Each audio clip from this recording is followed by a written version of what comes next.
Eh bien bonjour, bonsoir, j'espère que vous allez bien, c'est Flo et aujourd'hui on se retrouve pour une nouvelle vidéo pour parler de My Hero Academia.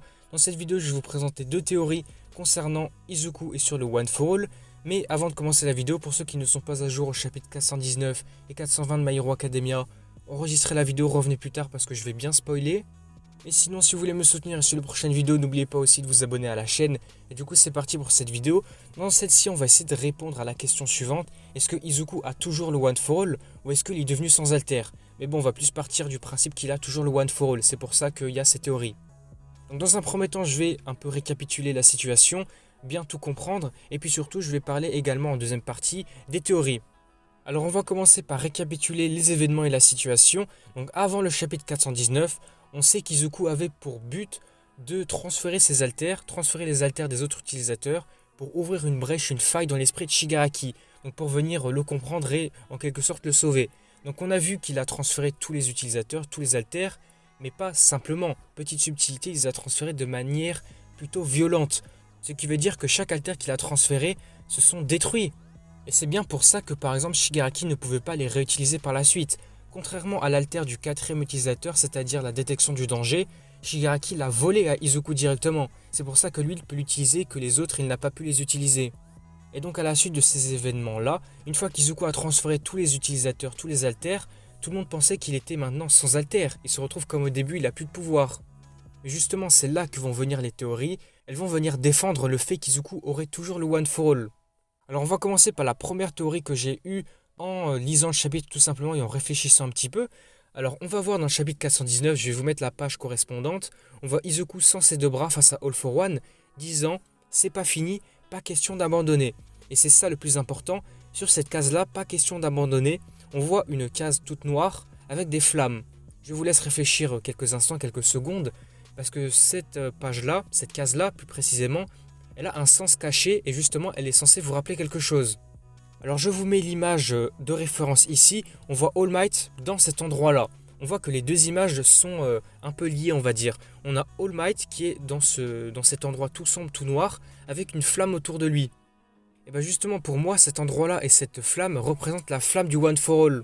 Et puis de toute façon on le sait très bien puisque pendant son combat contre All for One, on avait bien entre guillemets les explications, on savait que cette flamme ce sont les dernières braises du One for All qui sont dans All Might, puisqu'il combattait, il utilisait le One for All avec ses dernières braises, il combattait All for One. Et c'est justement à la fin du combat, on l'a vu utiliser le United States of Smash, traversant cette flamme pour représenter, on va dire, le dernier coup du One for All.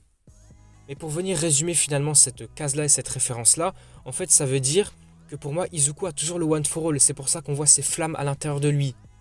Et pour essayer d'expliquer un petit peu plus, selon moi en tout cas, cette flamme-là du One for All représente la forme de base du One for All. Ce qui voudrait dire qu'Izuku maintenant n'a plus les alters des autres utilisateurs, mais en tout cas il lui resterait la superpuissance, la force brute de la base du One for All. Et donc ça serait de cette manière-là qu'il réussirait à combattre All for One, puisque sans alter il n'aurait rien pu faire. Et voilà, on en a terminé avec cette première théorie. Je pense que c'est la plus probable puisque c'est ce qu'on voit directement dans le chapitre. Je pense que c'est le plus probable de se passer. Mais donc, imaginons, admettons que ça ne se produise pas, que c'est complètement faux et qu'Izuku n'a plus d'alter, il n'a plus le One for All. C'est là que vient la deuxième théorie. On l'a vu au chapitre 420. On a Eri qui arrive en tout cas et qui utilise son pouvoir. On l'a vu plus précisément, elle a transmise donc sa corne, elle l'a coupée de sa tête pour la donner à Aizawa, et Aizawa l'a utilisée sur Izuku pour le rembobiner. On l'a vu que Izuku a pu récupérer ses bras grâce à ça. Et c'est donc ici que toute la théorie va se baser sur le rembobinage de Eri. On a pu le voir par exemple dans le cas de Mirio, donc ça va être l'exemple le plus parlant pour expliquer ça. Dans le cas de Mirio, Eri a pu utiliser son alter de rembobinage. Je ne sais pas trop comment ça a pu marcher, mais en tout cas le fonctionnement, le processus de rembobinage, mais en tout cas grâce à cela elle a pu rembobiner le corps de Mirio, rembobiner son ADN pour qu'il puisse récupérer son alter. Mais justement on va parler du One for All et d'Izuku dans son cas, puisque moi je pense que c'est peut-être différent. Est-ce que avec le rembobinage de Eri que Aizawa a pu faire, est-ce que en rembobinant son ADN, le One for All pourrait revenir dans Izuku? Parce que c'est vrai que là son alter de rembobinage c'est beaucoup trop cheaté et on comprend pas vraiment ses limites et comment ça peut aller.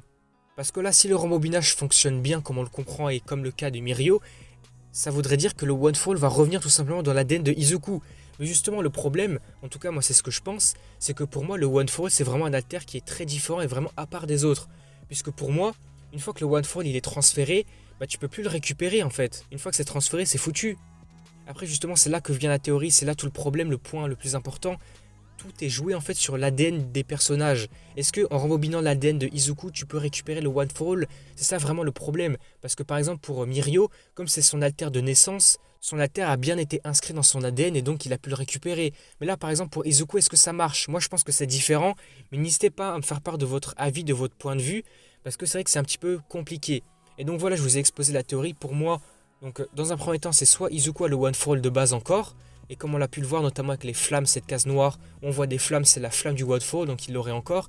Il aurait encore l'alter de base, la super puissance du One for All. Ou sinon, deuxième théorie, c'est Eri qui pourrait rembobiner son ADN et donc lui faire ramener ses autres alters, et même tout le One for All en globalité. Voilà, donc on va s'arrêter là pour cette vidéo. Je vous ai exposé les deux théories concernant le One for All d'Izuku.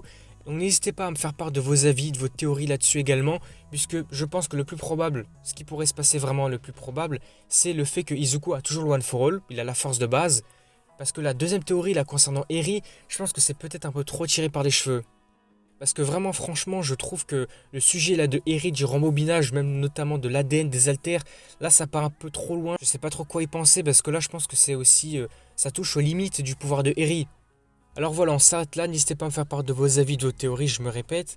Mais en tout cas, si la vidéo vous a plu, n'hésitez pas à liker, à commenter, à partager comme d'habitude. N'hésitez pas à me dire ce que vous pensez de ma théorie concernant ce qui se passe dans le chapitre et concernant cette case noire, la flamme du One for All et notamment concernant All Might, puisque c'est ce qui lui était arrivé également. Et puis surtout, n'oubliez pas de vous abonner à la chaîne pour me soutenir sur les prochaines vidéos. Et du coup, moi je vous dis à la prochaine.